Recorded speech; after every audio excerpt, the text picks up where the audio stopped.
எல்லாருக்கும் வணக்கம். இன்னைக்கு நாம ஒரு விஷயத்தை பத்தி பார்க்க போறோம். கேட்டா உங்களுக்கே ஆச்சரியமா இருக்கும். பார்க்க ஒல்லியா இருந்தா மட்டும் போதும், நம்ம ஹெல்த்தி நினைச்சுக்கிறோம் இல்லையா? ஆனா அது உண்மையா?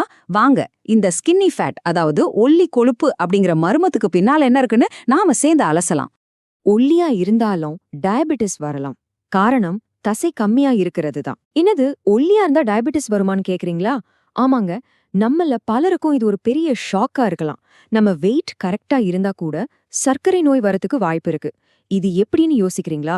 அதுக்கு முக்கியமான காரணம் நம்ம உடம்புல தசை, அதாவது மசில் மாஸ் கம்மியா இருக்கிறது தான்.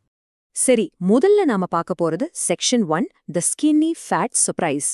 பார்க்கறதுக்கு ஒல்லியா தெரிஞ்சாலும் உள்ளுக்குள்ள ஆரோக்கியம் இல்லாம இருக்கிற இந்த ஒரு மறைக்கப்பட்ட நிலைய பத்தி முதல்ல நாம தெளிவா புரிஞ்சுக்கலாம். மருத்துவ உலகத்துல இத சார்கோபெனிக் ஒபிசிட்டி அப்படின்னு சொல்றாங்க. அடடா, என்னமோ பெரிய பேரா இருக்கேன்னு பயப்படாதீங்க.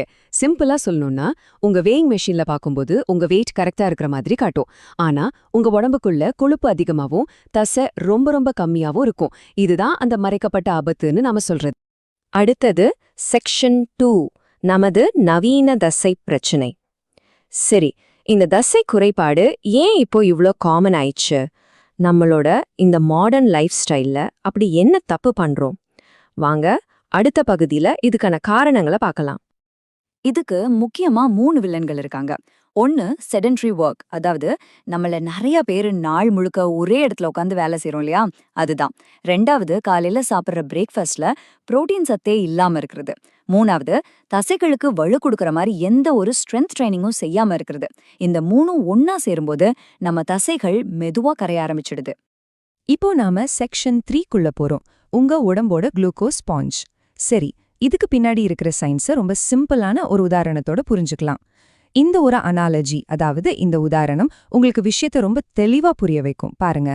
ஓகே, இப்போ உங்க தசைகளை ஒரு ஸ்பாஞ்ச் மாதிரி நினைச்சுக்கோங்க. எதுக்கான ஸ்பாஞ்ச்? சர்க்கரைக்கான ஸ்பாஞ்ச். அதாவது நாம சாப்பிட்ற சாப்பாட்டுல இருந்து நம்ம ரத்தத்துக்கு வர சர்க்கரைய, அதாவது குளுக்கோஸ இந்த மசில்ஸ்ங்கிற ஸ்பாஞ்ச் தான் உறிஞ்சி எடுத்துக்கணும். இப்போ பாருங்க, உங்க உடம்புல தசை நிறை அதிகமா இருந்தா அது ஒரு பெரிய நல்ல தண்ணி குடிக்கிற தாகமான ஸ்பாஞ்ச் மாதிரி. ரத்தத்துல இருக்கிற சர்க்கரை எல்லாம் அது சட்டுன்னு உறிஞ்சிடும். ஆனா ஒருவேளை உங்க உடம்புல தசை கம்மியா இருந்தா அது ஒரு சின்ன, ஏற்கனவே நனைஞ்சு போன, உறிஞ்சிற சக்தியே இல்லாத ஒரு ஸ்பாஞ்ச் மாதிரி இருக்கும். அப்போ என்னாகும்? சர்க்கரையெல்லாம் எங்கேயும் போகாம ரத்தத்திலேயே சுத்திட்டு இருக்கும். இதுதான் பின்னாடி சர்க்கரை நோய் மாதிரி பெரிய பிரச்சனைகளுக்கு வழிவகுக்குது. இதுதான் இந்த விஷயத்தோட முக்கியமான பாயிண்டே. சரி, பிரச்சனைய பத்தி இவ்ளோ நேரம் பேசிட்டோம். இப்போ சொல்யூஷனுக்கு வருவோம். அட, இதுக்கு தீர்வு இல்லையான்னு பயப்படவே வேண்டாம். தீர்வு ரொம்ப ரொம்ப சிம்பிள். இதோ உங்களுக்கான ஒரு 3 ஸ்டெப்ல ஒரு சூப்பரான தசை திட்டம். செக்ஷன் 4ல இத பத்தி தான் பார்க்க போறோம். உதப்படி உங்க தசைகளுக்கு நல்லா ஃபியூவல் கொடுக்கணும். அதாவது நல்ல சாப்பாடு. உங்க டார்கெட் என்னன்னா, நீங்க சாப்பிடுற ஒவ்வொரு வேளையிலயும் உங்க உள்ளங்கை சைஸுக்கு புரோட்டீன் இருக்கணும். அது பருப்பா இருக்கலாம், முட்டையா இருக்கலாம், மீன், கொண்டக்கடலை இல்ல டோஃபு, எதுவா வேணும்னாலும் இருக்கலாம். இதுதான் உங்க மசில்ஸை பில்ட் பண்றதுக்கான ஃபவுண்டேஷன். 2வது ஸ்டெப், உங்க தசைகளை உருவாக்கணும். இதுக்கு நீங்க பெரிய ஜிம்முக்கெல்லாம் போகணும்னு எந்த அவசியமும் இல்ல. அதுதான் இங்க சூப்பரான விஷயம்.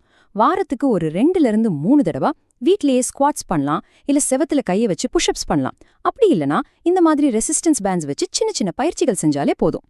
3வது, ரொம்ப முக்கியமான ஒரு படி, உங்க தசைகளை அப்பப்ப யூஸ் பண்ணணும். இதுக்கு ஒரு சிம்பிள் ரூல் இருக்கு. 45/2 ரூல்னு ஞாபகம் வச்சுக்கோங்க.